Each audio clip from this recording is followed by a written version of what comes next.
Programa de opinión de producción nacional independiente, con elementos de lenguaje, salud, sexo y violencia, apto para todo público.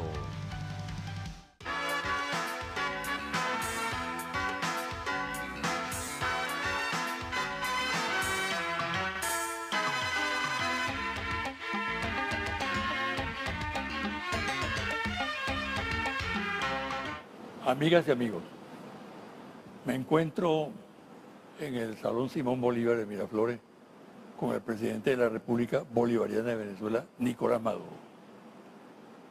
Bienvenido. Bienvenido tú a esta casa. Por supuesto. José Vicente. Muy alegre de que estemos en esta oportunidad para hablar con el pueblo de Venezuela. Mira, nos tuteamos, ¿no? Claro, Ok. siempre. ¿Tú recuerdas esta foto?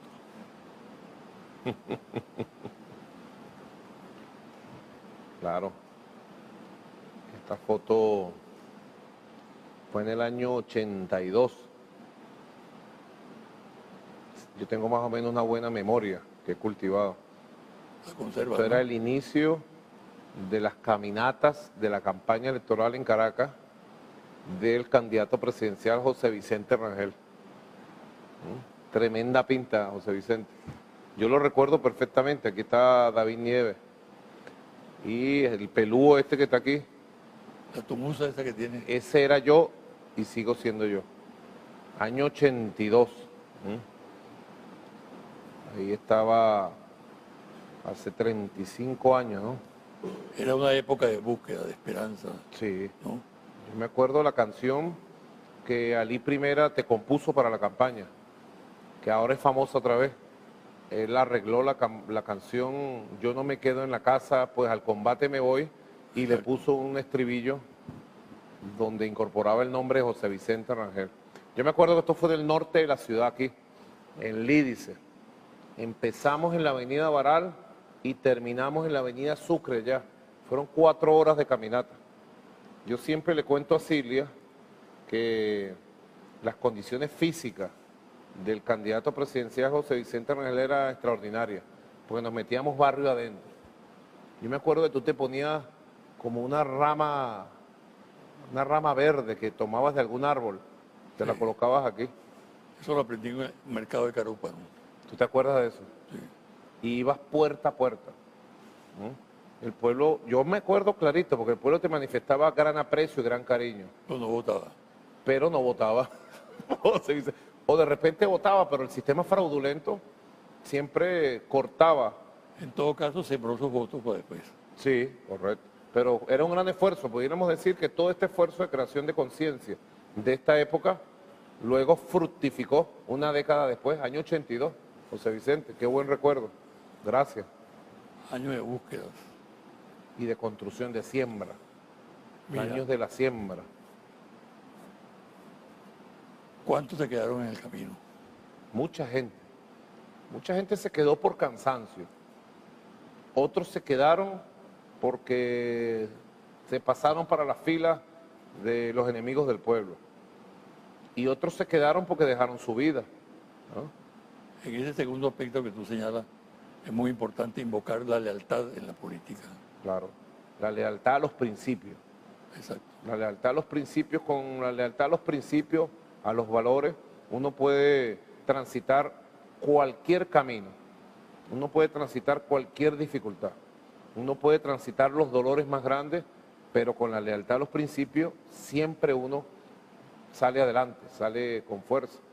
O si no puede salir, queda el ejemplo, como el caso de Fabricio Ojeda, de Jorge Rodríguez y de tantos, ¿no? Ruiz Pineda, de tanta gente que aunque chocó en su época con la represión, con la muerte, su ejemplo, su nombre, alentaron a varias generaciones de revolucionarios hasta que los caminos llegaron a donde tenían que llegar.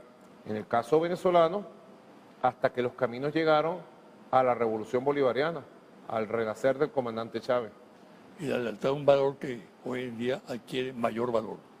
Yo creo que con lo que hemos vivido, el 30 de julio, las elecciones heroicas, la Venezuela heroica que vimos en las elecciones de la Constituyente, se demuestra que uno debe perseverar por el camino de dos valores.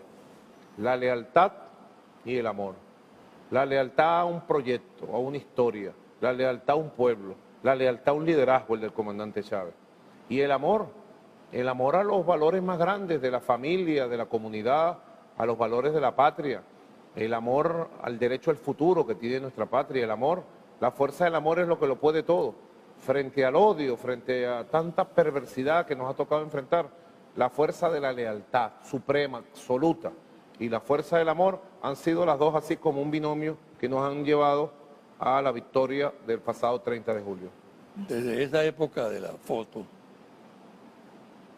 corriendo el tiempo, ¿pensaste alguna vez llegar a donde estás? No, nunca, jamás. No te pongamos esto. No, jamás, nunca. Las aspiraciones mías no han sido de carácter individual, no han sido ni lo son. Los sueños en los cuales nosotros nos forjamos eran los sueños de esa marcha, de un colectivo, de un país, de una patria. Y luego de poder vivir al lado, conocer profundamente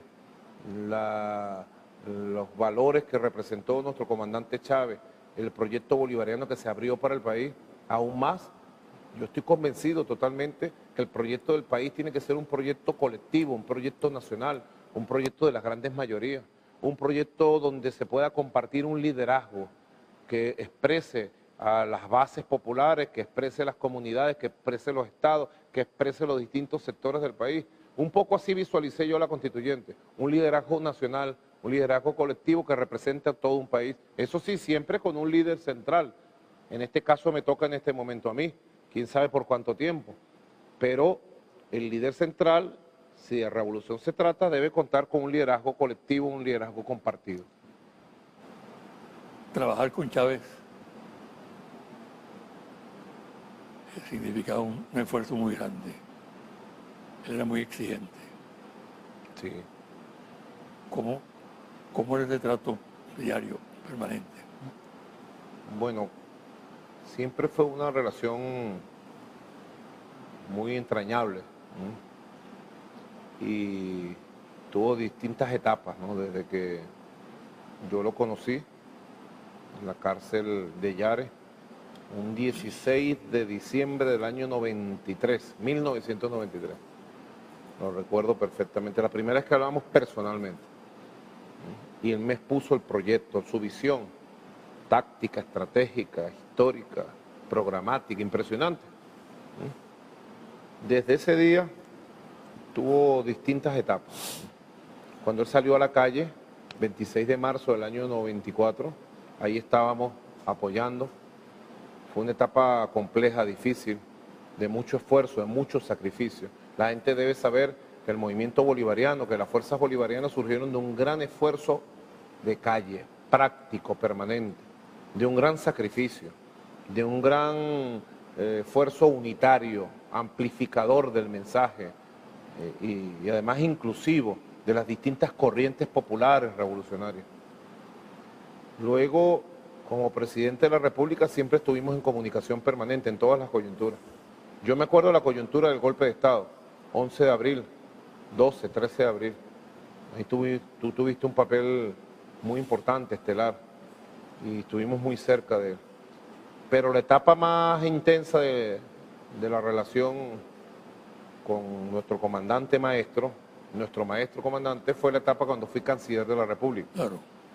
Ahí teníamos comunicación permanente, no menos de 3 veces por día.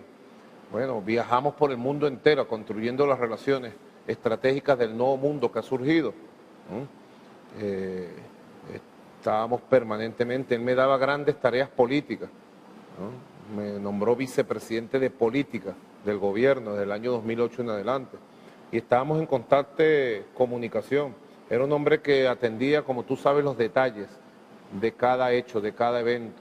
Le gustaba estar muy bien informado y siempre le gustaba estar a la ofensiva política.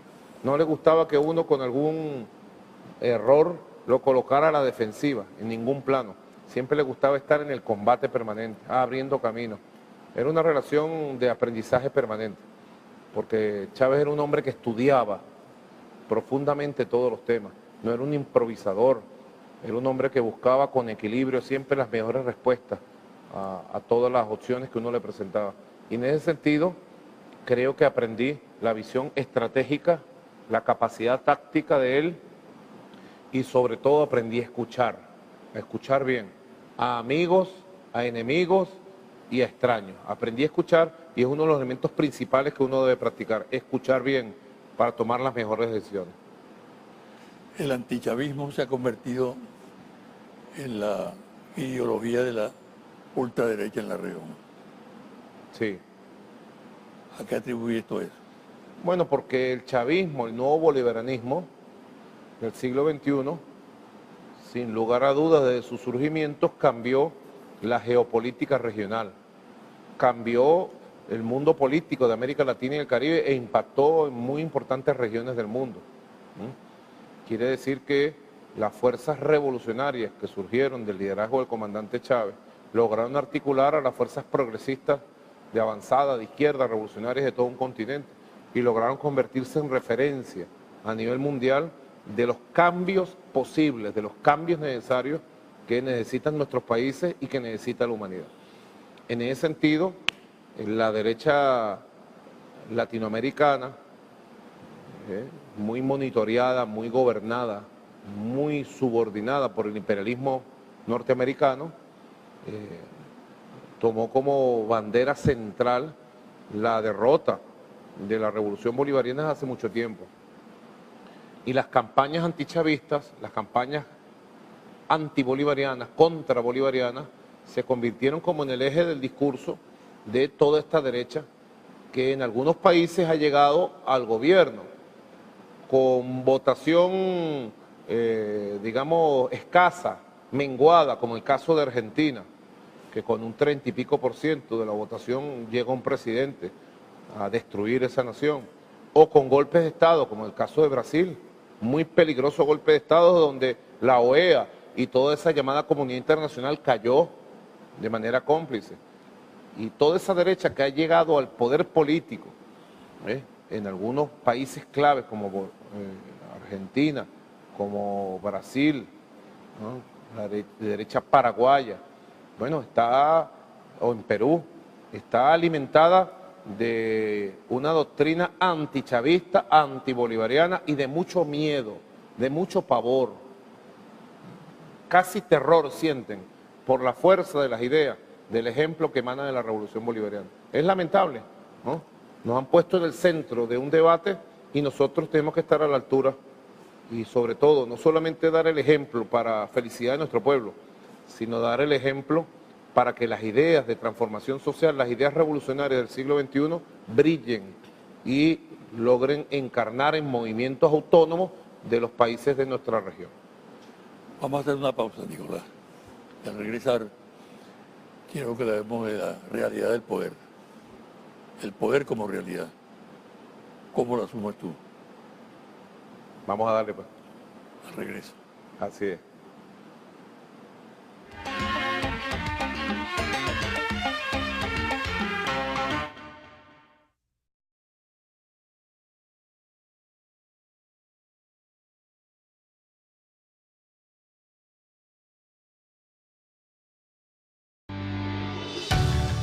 Estás viendo José Vicente Hoy.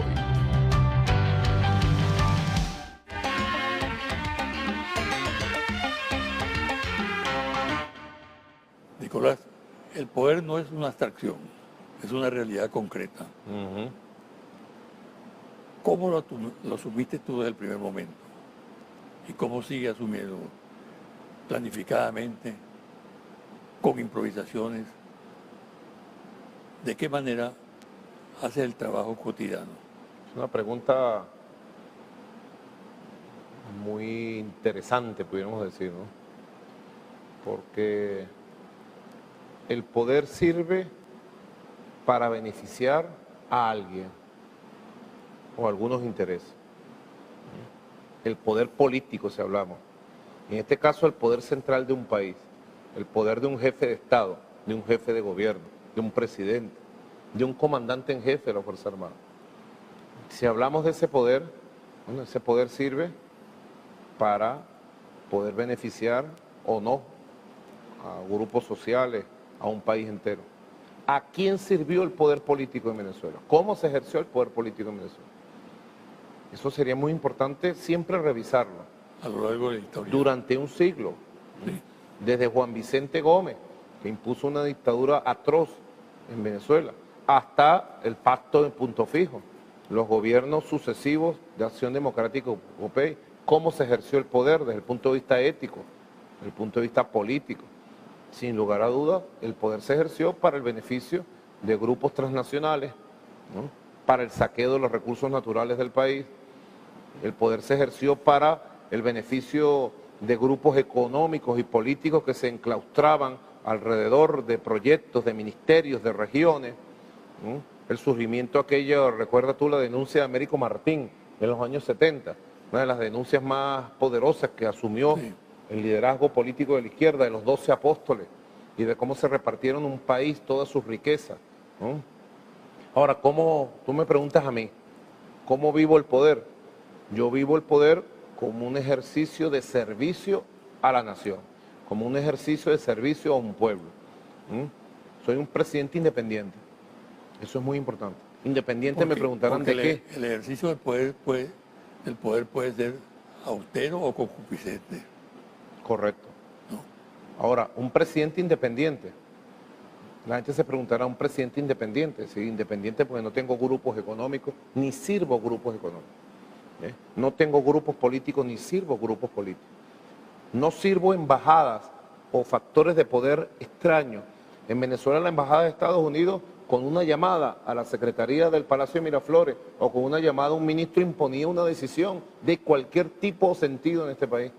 Soy un presidente absolutamente independiente y ejerzo el poder político sería mi respuesta, ejerzo el poder político de manera humilde, honesta, independiente y total, porque lo ejerzo totalmente, con una visión colectiva de la dirección política, pero lo ejerzo plena y totalmente a favor de los intereses nacionales. Ahora, esos grupos económicos que tú mencionas no han tratado de cercarte, de rodearte. Siempre. Lo que pasa es que ya por aquí pasó Hugo Chávez y dejó este palacio limpio de mafias. Y yo lo he mantenido limpio de mafias. Pero a Chávez se le acercaron. Claro, sobre todo al principio. Sí. Aquellos años 98, 99, 2000, fueron años de limpieza, desmalececión y siembra. Y luego vinieron años de cosecha y siembra. Afortunadamente el ejercicio del poder político hoy por parte de la Revolución Bolivariana y por el mando que yo represento y que ejerzo, se hace libre de ataduras, de dependencia, de vagabundería vinculadas a grupos económicos, nada que ver con eso. Cuando uno ve al frente las fuerzas políticas de la oposición, los liderazgos de la oposición, y ves cómo se mueven grupos económicos y cómo se lanzan cuchillos, maniobras, trampa, uno dice, Dios, por favor, libera a Venezuela de que esta gente vuelva al poder político, porque regresarían las viejas mafias, las viejas prácticas políticas. Nosotros tenemos que preservar con mucha fuerza el ejercicio del poder en función de los intereses nacionales, en función de las grandes mayorías, en función de un proyecto de patria, por encima de un proyecto personalista o de grupo o quién sabe, dependiente siempre de poderes económicos. Tú indudablemente has tenido éxito en la gestión. Por ejemplo, has logrado victorias importantes frente a la conspiración, la conjura internacional, la manipulación mediática.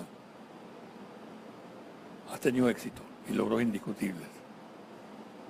Has tenido también derrotas, doblemente. Claro. Pero hay un dato muy importante que siempre me ha llamado la atención, y es que la subestimación que existe hacia ti. El mundo político o la politiquería te subestimó desde el primer momento, por tu condición humilde, trabajador, etcétera, etcétera, ¿no? Y siempre ha estado presente esa actitud que ha revertido contra ellos, precisamente, contra tus adversarios. Ahora, el hombre, la persona, Nicolás Maduro, cómo reacciona frente a la subestimación. Pienso, sobre todo en el último tiempo, pienso mucho para tratar de colocarme en el puesto de los que me subestiman o de los que nos subestiman. Porque la subestimación a un pueblo es un desprecio del pueblo humilde. Porque piensan, esa mentalidad piensa que el pueblo humilde no puede, no sabe, no quiere. Y trasladaron su desprecio por el comandante Chávez luego a una subestimación extremista. Ha llegado al extremo la subestimación. Yo trato de colocarme en los pantalones, en los zapatos y en la mente de ellos. Primero de la oposición venezolana, no tanto del imperialismo, sobre todo de quienes gobiernan hoy el norte, que no solo me subestiman a mí, subestiman al mundo entero por su racismo, que ha surgido con mucha fuerza ahora a partir de los hechos de Charlottesville, ¿no? Que es otro tema. Yo me trato de poner, por ejemplo, en los jefes políticos de la oposición. Julio Borges. Julio Borges es un jefe político, sin lugar a dudas. Más allá de lo que podamos nosotros pensar, o pueda pensar yo. Henry Ramos Alup. Ellos dos son los dos jefes, los dos precandidatos presidenciales del próximo año. Me trato de colocar en la mente de ellos y de los que lo rodean, conjunto de dirigentes políticos de partidos. Ellos saben muy bien qué ha sucedido en Venezuela en estos años. Ellos saben que durante 4 años, y mayo, abril, mayo, junio, 4 meses, ellos han intentado derrocarme por todas las vías. Y saben que aunque han utilizado todas las armas que jamás utilizaron contra el comandante Chávez, con toda la intensidad, no han podido hacerlo. Yo sé de comentarios que ellos mismos hacen, pero que ellos mismos al final no lo asumen como política. Creo que la peor política que pueda tener la oposición es seguir subestimándome a mí y subestimando al pueblo. Si ellos lograran superar eso, pudieran dar un paso a algo que yo quiero, que creo firmemente, sobre la base del respeto y del reconocimiento mutuo, con las diferencias que tenemos, entrar en un proceso de diálogo nacional en favor de los grandes intereses del país. Si yo aspiro en algún momento, José Vicente, que ellos dejen de subestimarme a mí, de subestimar al pueblo, lo aspiro es para que, sobre la base del respeto y el reconocimiento mutuo, nosotros podamos ir a un diálogo nacional permanente como método para favorecer los intereses nacionales y para regular el conflicto que surge de las diferencias en medio de una revolución que no ha cedido ni va a ceder y va a seguir siendo revolución. Un amigo mío, analista político, dice que tú eres una persona muy astuta y que has convertido la subestimación en un arma a favor tuyo para enfrentar al adversario.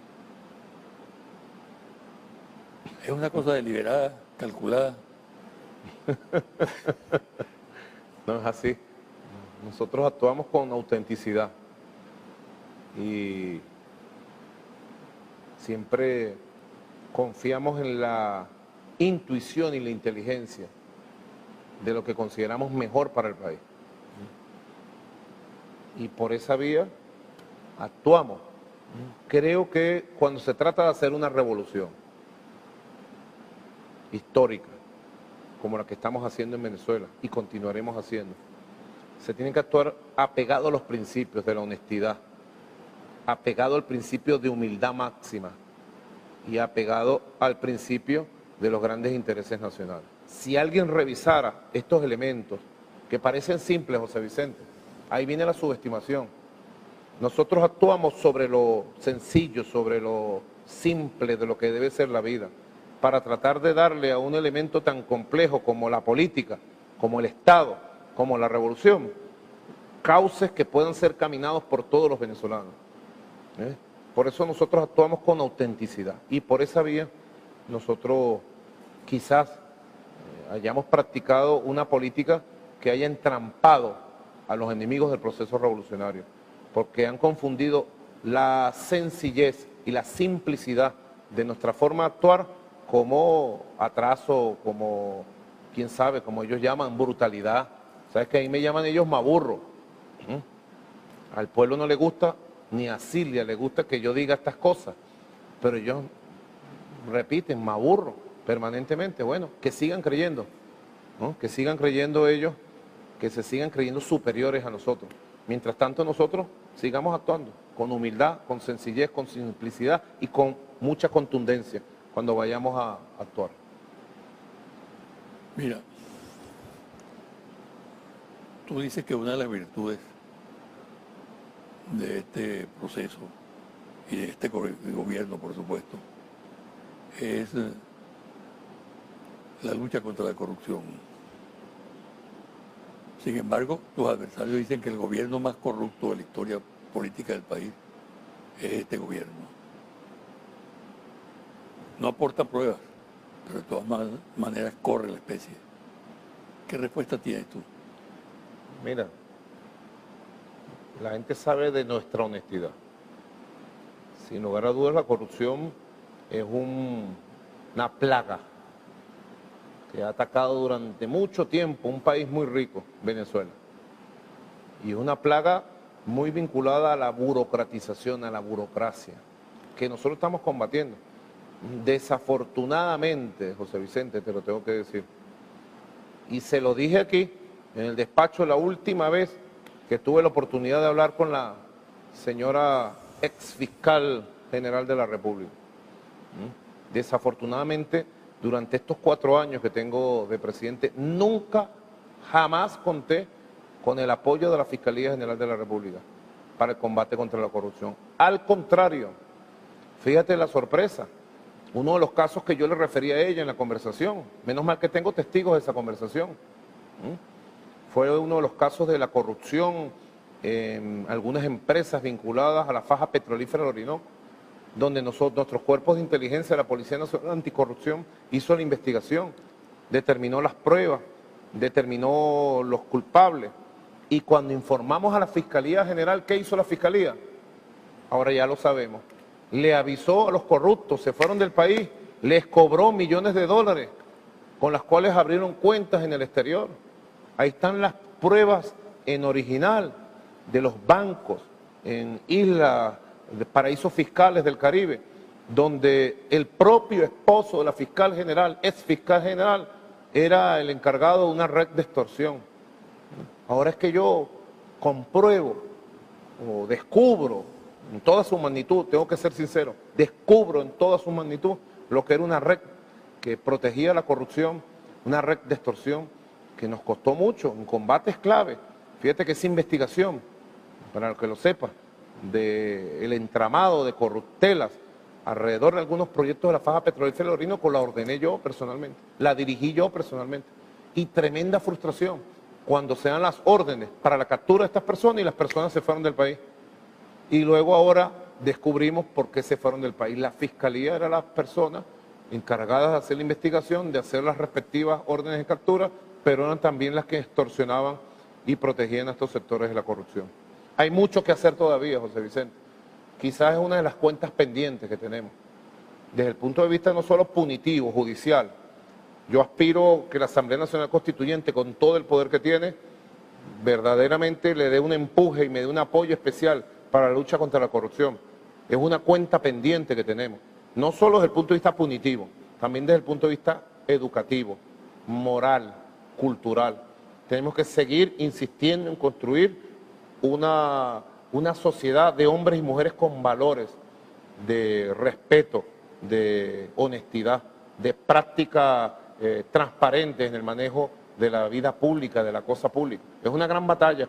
No te voy a decir que la vamos a ganar en meses, en años. Va a ser una batalla que nos va a llevar bastante tiempo y Venezuela entera, y tú mismo lo sabes, tienen aquí un presidente comprometido hasta los tuétanos en la lucha contra los corruptos y la corrupción.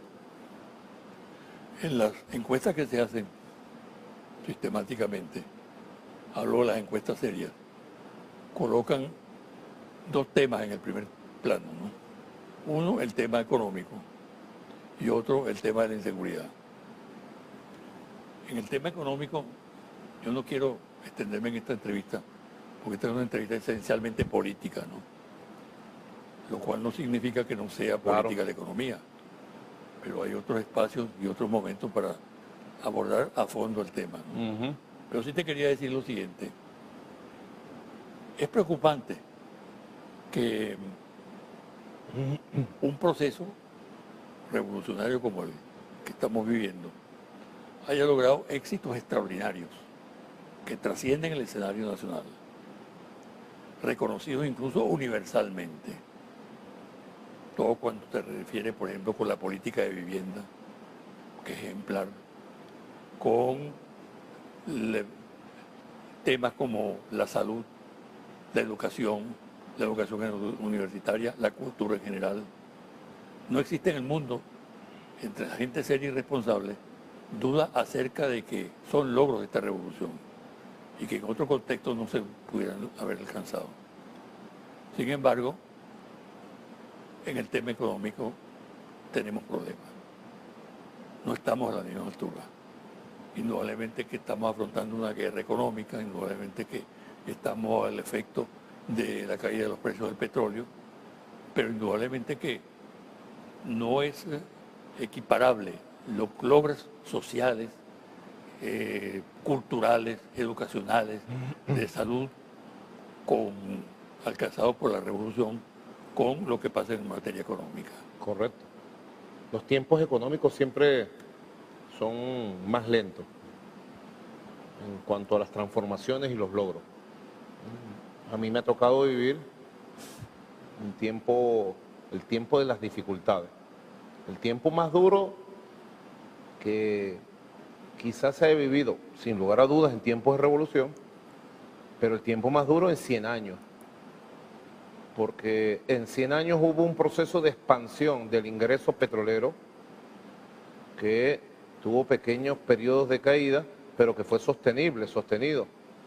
Y el ingreso petrolero multimillonario permitió un proceso de expansión en el gasto público y permitió un proceso de expansión en general en el proceso económico-social del país.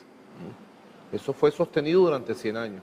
A mí me tocó vivir por adelantado y me está tocando vivir y nos está tocando vivir, gracias a Dios, con la protección del modelo social chavista, socialista, tocado vivir el quiebre total del modelo de dependencia petrolera. No es poca cosa decirlo, José Vicente, es lo primero. No es suficiente las veces que lo explicamos y lo decimos, pero es que el modelo petrolero que sostuvo a Venezuela se acabó. Había quienes pronosticaban para el año 2030, 40, inclusive expertos que decían en el 2050, quizás llegaría el tiempo en que el modelo petrolero comenzaría a declinar. Aquí declinó, ¡pum!, de un solo guamazo. Pasamos un día de $120 el barril a $20. Y aquí a nadie le faltó escuela, trabajo, ingresos, alimentos, con los problemas que tendríamos. No dejamos de construir viviendas, no dejamos de construir obras públicas fundamentales. Hicimos de tripas corazón y creo que hicimos un milagro social de salvación del país. Eso hay que reconocerlo. Hicimos un milagro social de salvación del país en medio de la quiebra. Y estamos en medio de la quiebra del ingreso, con obligaciones internacionales muy importantes. Segundo elemento, José Vicente.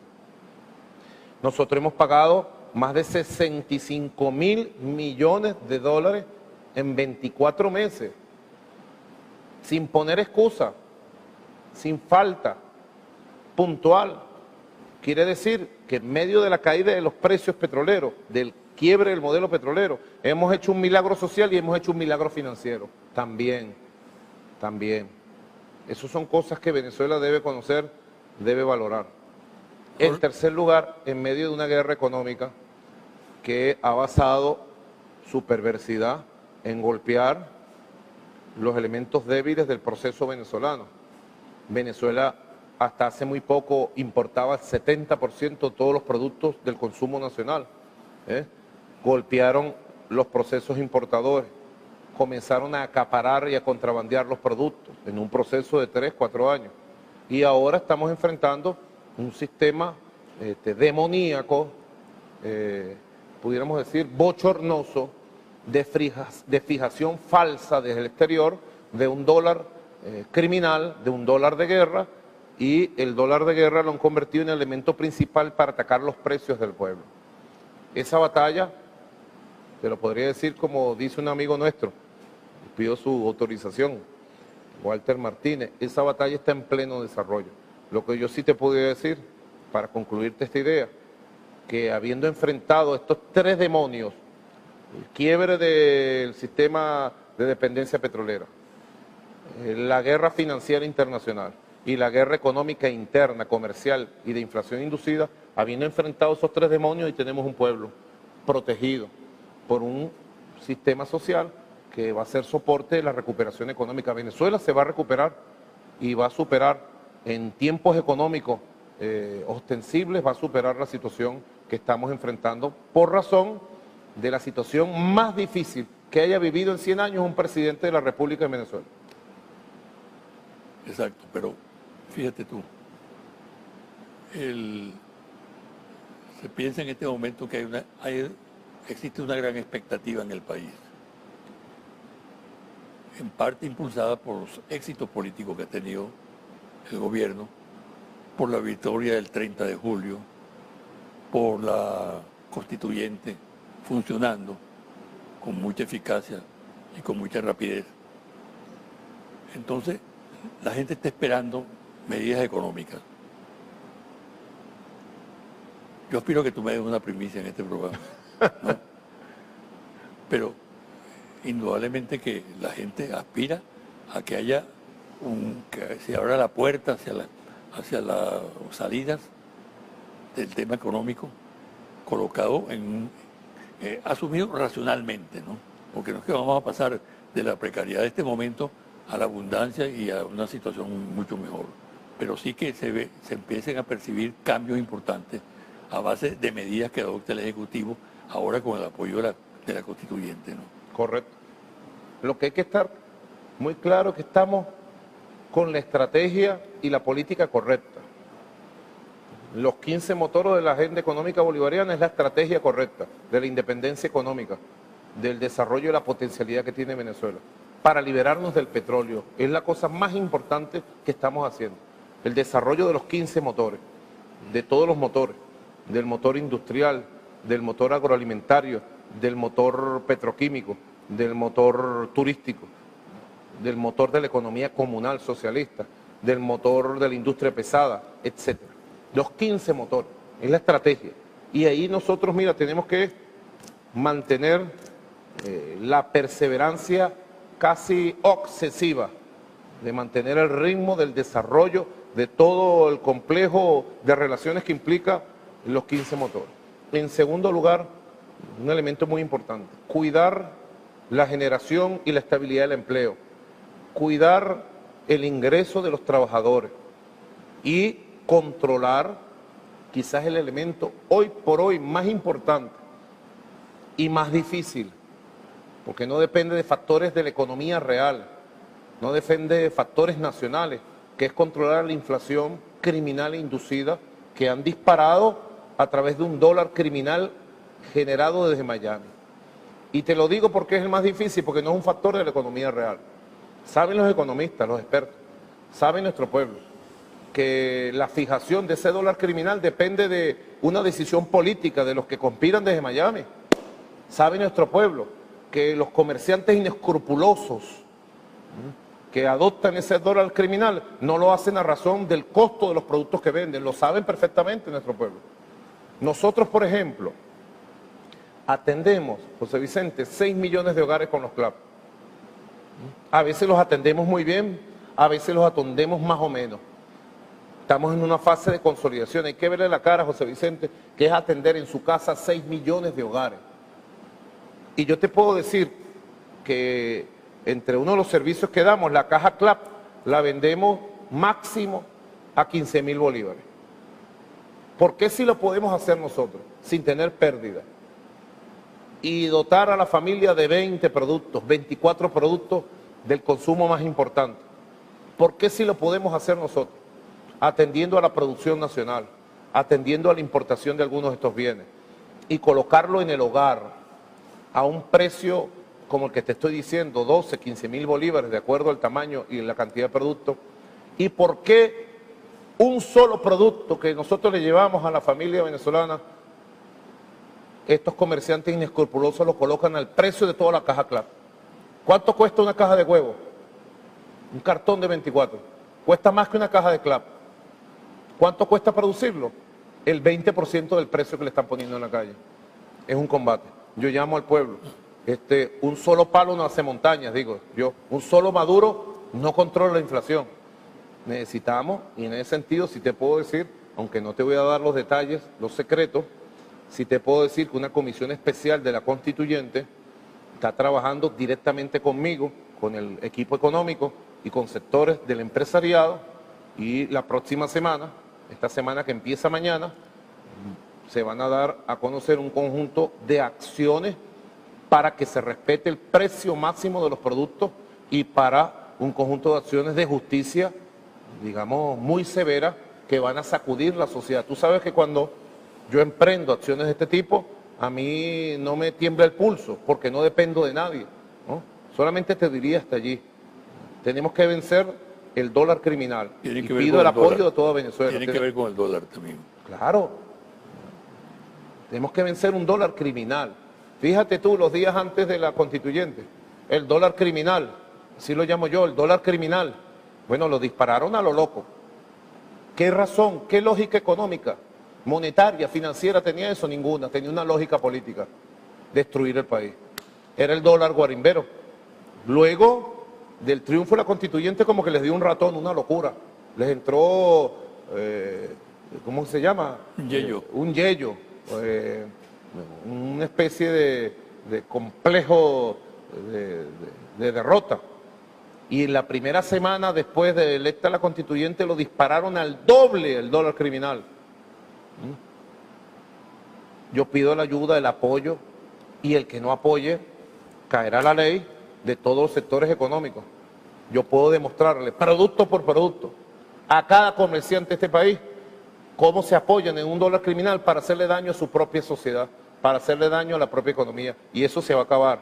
Tú vas a ver, José Vicente, quizás es la batalla más dura, la batalla por la productividad, por la producción, la batalla por la distribución justa de los productos, la batalla por su comercialización y que no haya más escasez, y la batalla por los precios justos. Es la batalla más dura que tiene el país, más compleja.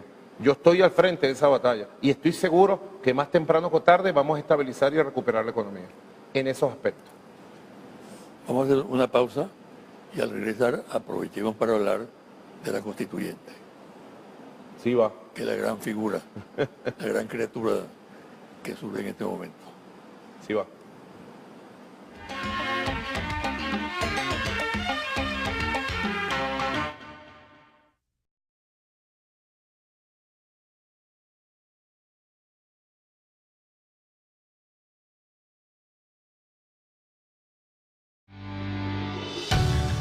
Estás viendo José Vicente Hoy.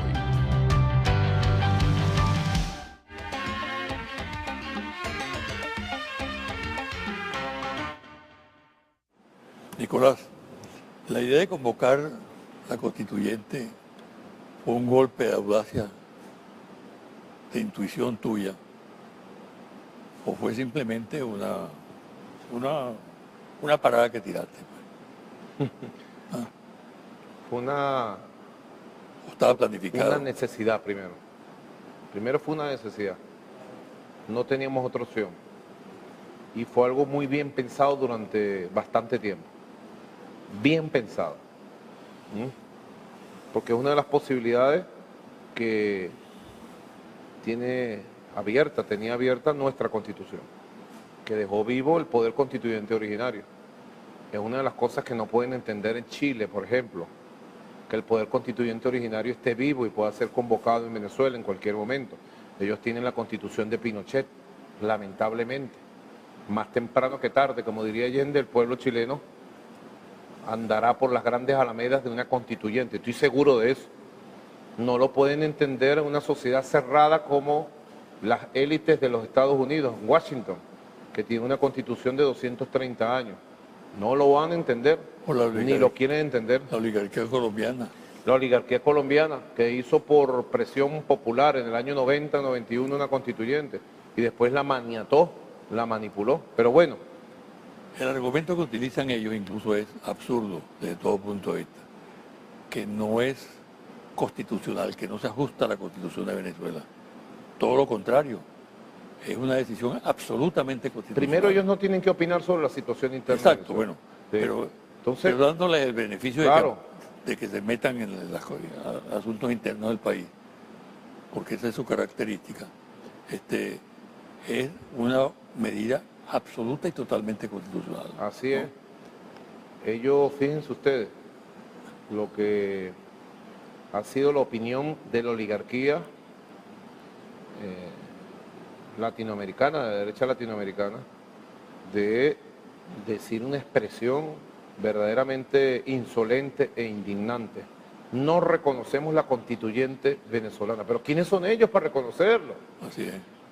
En todo caso es el pueblo venezolano que le dio nacimiento sobre la base de esta constitución.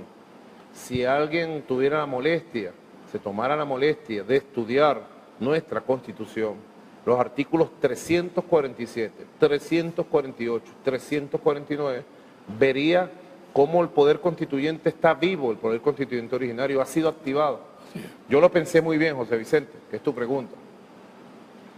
Ahora, fíjate que y por el mes de abril, el mayo, presidente colombiano Sánchez llega al extremo de decir que eso puede provocar la ruptura de relaciones con Venezuela. bueno, Santos está tratando de buscar el perdón a su corruptela, a sus crímenes, porque ya se va. Santos se despide, Santos se va de la historia. Y yo entiendo la desesperación de él de tratar de buscar dentro de la propia oligarquía colombiana y dentro de las élites estadounidenses que gobiernan Colombia desde Washington, buscar un poco el perdón, ¿no? Buscar el acomodo, los arreglos, para que una vez que sea presidente no termine tras las rejas por toda la corruptela que ha significado su gobierno, por todos los crímenes que han cometido de manera permanente. Ahora, volviendo a Venezuela, nuestra amada Venezuela. Y al tema de la constituyente. Este tema fue muy bien pensado. Yo lo he dicho, a mí me surgió la idea con mucha fuerza desde el día 9 de diciembre del año 2015, 3 días después de la derrota electoral. Porque tú lo decías, yo he gobernado 4 años y 4 meses. Y además me ha tocado duro. Y me tocó una derrota electoral circunstancial. Y yo no dudé ni un segundo. Yo tengo que decirlo ahora, quizás primera vez que lo digo aquí. Tú eres testigo excepcional de cómo recibimos las noticias de la derrota electoral aquella noche del 6 de diciembre que tú me acompañabas, tú y Pepe, estaban conmigo. Tú, Pepe y Silvia. Y luego reunimos el Estado Mayor de la Revolución. Recibimos las noticias. Y tú sabes la claridad y la firmeza con que yo dije, estos resultados son los resultados legales. Vamos a reconocerlos de inmediato. Le dije a la presidenta Tibisay Lucena, del Consejo Nacional Electoral, yo espero que usted dé los anuncios y yo a la hora que sea de la madrugada los reconozco de inmediato y así lo hice. Me consta. 3 días después, el 9 de diciembre, yo recibí a miles de personas que vinieron aquí a darme su apoyo, indignados, adoloridos por la derrota. Y allí me nació la idea. Y desde ese día estuve pensando en activar un proceso popular constituyente, en esperar el momento adecuado, pero en buscar, José Vicente, por la vía del diálogo político, de la palabra con la oposición, regular el conflicto histórico, soluciones a los problemas del país. Fue imposible, José Vicente, imposible. 2016 se negaron, los senté en la mesa de diálogo junto al Vaticano y se pararon y se fueron. 2017, el primer trimestre arrancó bien bueno, en lo económico, en lo social, en lo político. Y luego ellos se fueron a la guerra, a la calle. Cuando en el mes de abril, te lo confieso también aquí, yo iba a hacer este anuncio el 19 de abril, por lo importante de la fecha histórica. Porque ya el 19 de abril yo estaba convencido que la oposición en la calle iba a tratar de provocar un caos para una guerra civil y una intervención gringa, militar en Venezuela. Lo denuncié varias veces, pero no se dieron las condiciones y yo seguí reflexionando junto al Estado Mayor de la Revolución, junto al alto mando político, y el 1 de mayo se dieron todas las condiciones para hacer este anuncio. Era la única opción que teníamos de paz. Llegó la constituyente y la paz se hizo. Y yo tengo una gran fe en el ejercicio pleno de nuestra soberanía nacional, sin aceptar chantaje y presión de nadie en el mundo, y menos del imperialismo norteamericano, que la constituyente va a poner orden en la justicia, como la está poniendo, en la institucionalidad, en el Estado, en la economía, y va a ser mi pivote, mi soporte fundamental para que nosotros terminemos un año 2017 en un buen nivel de recuperación general de la sociedad, del país, de la política, de la paz, que es lo más importante. Ante esa campaña aviesa, perversa, contra constituyente, descalificándola totalmente, que se realiza en el exterior, no es conveniente una campaña agresiva, mediática, del gobierno, de las instituciones venezolanas, del pueblo venezolano hacia el exterior, porque hay mucha gente que está confundida afuera. Es verdad. ¿No? Es verdad. Y el peso de la argumentación absurda de todo punto de vista tiene una fuerza específica y está haciendo daño, ¿no? Bueno, también que estamos enfrentando a la mediática mundial. CNN en inglés, en español y en todos los idiomas. La BBC de Londres y todo su poder. La Fox News de los Estados Unidos. El Washington Post, el New York Times, que son generadores de información y opinión de la hegemonía comunicacional mundial. En el mundo hay una hegemonía comunicacional, ¿no?, que arropa con mucha fuerza a los Estados Unidos, Europa y los medios de comunicación principales de América Latina y el Caribe. Esa hegemonía está puesta al servicio de una campaña inclemente y permanente contra la revolución bolivariana, de desfiguración total de nuestra realidad. Fíjate cómo durante la época de la violencia guarimbera, ellos presentaban a los que quemaban hospitales, atacaban bases militares, quemaban gente viva, los presentaban como los héroes, los guerreros. Presentaban el mundo al revés. En ningún país, José Vicente, no te digo Colombia, que es el país de las masacres, en ningún país, ni México, el país de los desaparecidos, ni en España, y menos en Estados Unidos, aceptarían que se hiciera, bueno, ni el 1% de las cosas que hizo la oposición venezolana durante 4 meses contra Venezuela. ¿Tú te imaginas en Colombia, España, México, Estados Unidos, que la oposición llame a atacar bases militares? ¿Tú te imaginas que en estos países, o en Perú, o en Argentina, o en Brasil, la oposición llame a un alzamiento militar y llame a los militares a marchar contra el gobierno para asaltar el Palacio Presidencial? ¿Tú te imaginas en estos países, en Alemania, por ejemplo, que se queme a alguien vivo por sus ideas políticas? Ahí mismo rememorarían la época de los nazis, ¿verdad? Entonces, la campaña mediática mundial es el mundo al revés. Nosotros, antes de entrar a esta entrevista, estaba yo sosteniendo una reunión con el canciller Jorge Arreaza, con el ministro Ernesto Villegas, con el constituyente Adán Chávez y con la presidenta de la constituyente, la compañera Delcy Rodríguez, y hemos hecho un plan para convocar a una gran cumbre mundial de solidaridad con el pueblo de Venezuela, contra la amenaza de Donald Trump y en defensa de la constituyente. Esa cumbre mundial va a tener un conjunto de eventos preparativos en varios países del mundo y arranca a partir de esta semana toda esta jornada de solidaridad que debe potenciar la movilización de la opinión mundial en defensa de la verdad de Venezuela. También aspiro, José Vicente, aspiro que la Comunidad de Estados Latinoamericanos, CELAC, su presidencia, en manos del compañero Salvador Sánchez Serén, muy pronto dé un paso adelante y convoque a una cumbre por el diálogo, por la paz y en apoyo a la soberanía de Venezuela. Así que son acciones que nos van a permitir, de alguna manera, en eso hay que ser muy objetivo, nos van a permitir atenuar en algo la campaña criminal, brutal, gigantesca, inclemente que hay contra Venezuela en el mundo. Al final, tengo la fe que la verdad de Venezuela prevalecerá por encima de tanta campaña. Vamos a hacer una pausa para volver posteriormente con el último negro que llamamos de nosotros, ¿no? Muy bien. Bueno.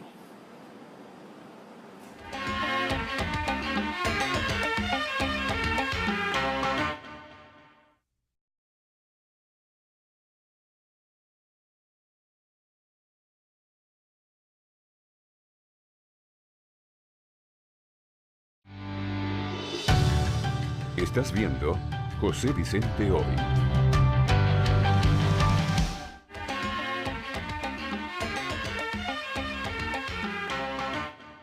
Nicolás, tú conoces todos los rostros, las caras, las manifestaciones de la subversión, del golpismo, del terrorismo, del guarimbismo, ¿no? Las azonadas militares. ¿Tú crees que en un país donde han pasado tantas cosas y con una gestión presidencial como la tuya, está garantizada la estabilidad institucional? La estabilidad entendida como estabilidad en revolución. Estabilidad Bueno, para avanzar en transformación. y de acuerdo con la Constitución. Y estabilidad bajo amenaza. Y de acuerdo a la Constitución. Es una estabilidad bajo amenaza permanente, porque hay que ver lo que es tener al imperio más poderoso del mundo apuntándolo a uno. Más ahora que llegaron sectores extremistas al poder de Estados Unidos, ellos se ofenden, porque yo lo digo, y lo que digo es la verdad, y no lo digo yo, lo dice toda la sociedad estadounidense. Toda la sociedad estadounidense, inclusive la sociedad europea, hoy por hoy, rechaza el extremismo con que se manejan los asuntos públicos nacionales e internacionales desde Washington. Extremistas, lobistas, multimillonarios, magnates son los que tienen el poder en los Estados Unidos. Y han convertido a Miami en el centro de operaciones de todos los procesos de desestabilización y conspiración contra Venezuela. Desde Miami, con Claro. muchos recursos, con mucho dinero. Fíjate tú, este ataque terrorista contra el fuerte Paramacay fue financiado, planificado y dirigido desde Miami, ya está comprobado. Ya todos los autores materiales y parte de los intelectuales están capturados. Todos han confesado, José Vicente, todos han confesado. Además se le encontraron pruebas en computadoras, en teléfonos celulares, pruebas que estamos procesando y que nos han llevado a determinar que los factores que conspiran desde los Estados Unidos han activado a 3 grupos. Primera vez que te declaro esto, a ti que te gusta confidenciales al cierre. El grupo del golpe de Estado del 11 de abril de 2002 está activado, todo el grupo. Viven en Colombia, Costa Rica, Miami, Portugal y España. Todos están activados. Fue el grupo que trabajó junto al gobierno de George Bush para dar el golpe de Estado que se dio en Venezuela y que derrotamos. En segundo lugar, están activados los grupos que nosotros logramos descubrir y controlar, castigar, desmembrar del llamado, mal llamado en su momento golpe azul. Sabes, tú conoces mucho de eso y también el director de Últimas Noticias, ¿no? Nuestro amigo Eleazar Díaz Rangel, que investigaron mucho sobre este tema. Y un tercer grupo, que es un grupo que nosotros logramos neutralizar en el 2014, de este ex capitán traidor que atacó el fuerte Paramacay y que vino articulado desde hace más de 10 años en actividades de conspiración permanente y que tiene su base de operaciones en Miami directamente. Muy vinculado a la familia Poleo, Rafael Poleo, Patricia Poleo. Por ahí salió de ridículo Patricia Poleo el día que yo le señalé esto barriendo la casa, creo que nunca la había limpiado. Bueno, estos tres grupos están en una sola acción hoy por hoy.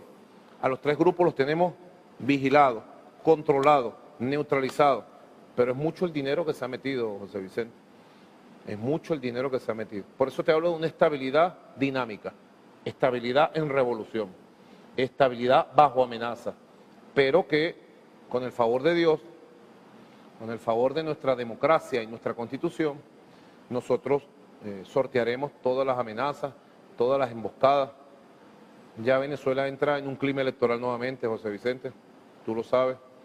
El Consejo Nacional Electoral está preparando, por mandato de la Constituyente, elecciones adelantadas. La oposición pidió elecciones adelantadas, bueno, la Constituyente la complació para octubre de todas las 23 gobernaciones del país. Ya todas las fuerzas políticas han inscrito sus candidatos, La derecha le costó mucho dar el giro, ¿no? De Maduro vete ya, de Guarín ya, de incendio en la calle, a vamos a las elecciones. Todos los partidos políticos de oposición han inscrito candidatos como arroz, pues para tirar para el cielo. Acción Democrática, Henry Ramos Alú, gracias por reconocer al CNE, habría que decirle. Primero Justicia, Enrique Capriles Radonsky, gracias por reconocer a Tibisay Lucena y al CNE, inscribieron candidatos en todos los estados. Eso tiene veneno. Claro, una cosa es el Twitter, la perdedera de tiempo y la estupidez con que esta gente escribe en el Twitter, pero otra cosa son los hechos políticos, inscribieron candidatos en todos los estados. Leopoldo López, penado de la justicia venezolana, jefe político de un partido llamado Voluntad Popular, que es el partido más fascista y extremista de este país, inscribió candidatos, a pesar que decía que iban a incendiar el país con un pichón de Hitler que anda por ahí. El partido Un Nuevo Tiempo de Manuel Rosales, candidatos en todos los estados. El partido Avanzada Progresista de Henry Falcón, mi amigo Henry Falcón, él es mi amigo, aunque esté en la oposición, puedo reconocer, tengo un amigo en la oposición, Henry Falcón. Todos inscribieron candidatos. 196 candidatos inscribió la oposición. Y bueno, ahora vamos para la calle a pedir el voto popular. Diagnóstico. El diagnóstico, con objetividad, vamos a ganar las 23 gobernaciones de este país. Anótalo, José Vicente, y te prometo una entrevista el día después de las elecciones de gobernadores. Nosotros vamos hacia una gran victoria porque el pueblo quiere paz. La gente quiere gobernadores y gobernadoras para consolidar la paz. La gente se cansó de gobernadores como el de Miranda, que salen a las calles a quemar, a destruir y no a gobernar. La gente quiere gobernadores, bueno, que atiendan sus estados, que le garanticen la estabilidad, la paz a sus regiones. Y la gente, el día de las elecciones de octubre, va a votar otra vez de manera heroica. La gente va a salir a votar por la paz y vamos a tener una gran victoria. Anótalo desde ya, José Vicente. ¿Te gusta el poder, Nicolás? ¿Ah? ¿Te gusta el poder? El poder popular. Sí. Pero añoras estar en la calle libre, sin protocolos ni nada. Sí, totalmente. Yo siempre ando en la calle, manejando, siempre ando con Silvia. De pronto un sábado que estemos un poco tranquilos, nos vamos por ahí y nos les aparecemos a alguien en su casa. Lo llamamos 5 minutos antes. ¿Estás en tu casa? Nos vamos para un barrio del Valle, o un barrio de Katia, o a Caricuao, donde tengo mucha gente amiga. Y nos les aparecemos calladitos. Nos preparamos una cena allí, nos tomamos un café, conversamos hasta las 2, 3 de la mañana. Todavía no he perdido ese contacto de escuchar, de vivir la realidad. Claro que añoraría solito y tranquilo caminar por las calles, pero creo que la vida lo coloca a uno, lo va colocando a uno en situaciones y uno tiene que sentir la felicidad, y yo que creo en Dios, agradecerle a nuestro Dios por sus bendiciones y cumplir con la misión que me toca. Esta es la misión que me toca, y aunque tenga mis añoranzas por la calle, tengo que cumplirla a cabalidad. Mira, Nicolás, el cuestionario Proust es famoso. Son 30 preguntas que formuló el gran escritor Marcel Proust para indagar acerca de la condición humana. Yo le formulé varias preguntas del cuestionario a Chávez en una de las entrevistas que leí. Te quiero formular 2. Una, la número 22. ¿Qué hábito ajeno no soportas? La mentira.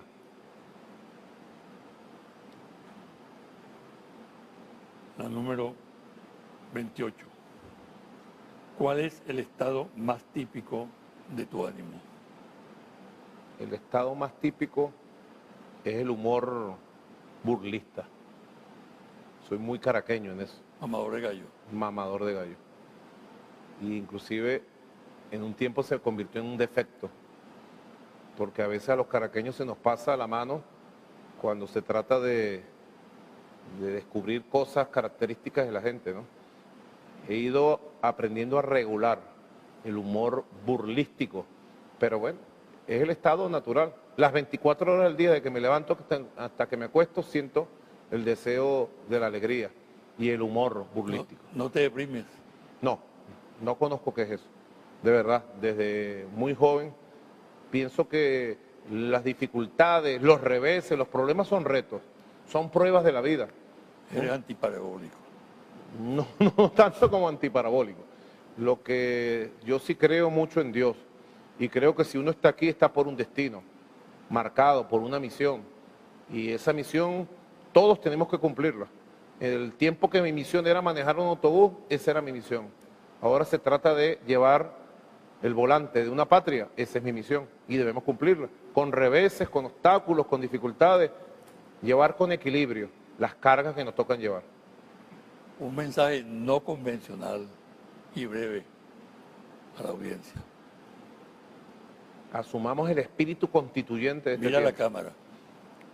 Asumamos el espíritu constituyente de este tiempo. La vida nos dio una nueva oportunidad de vivir un proceso popular constituyente. La Asamblea ha arrancado con buen pie. Llegó la paz. Ahora tenemos que consolidar a lo largo de estos meses del 2017 y el 2018 un clima de recuperación general, moral, política, económica del país.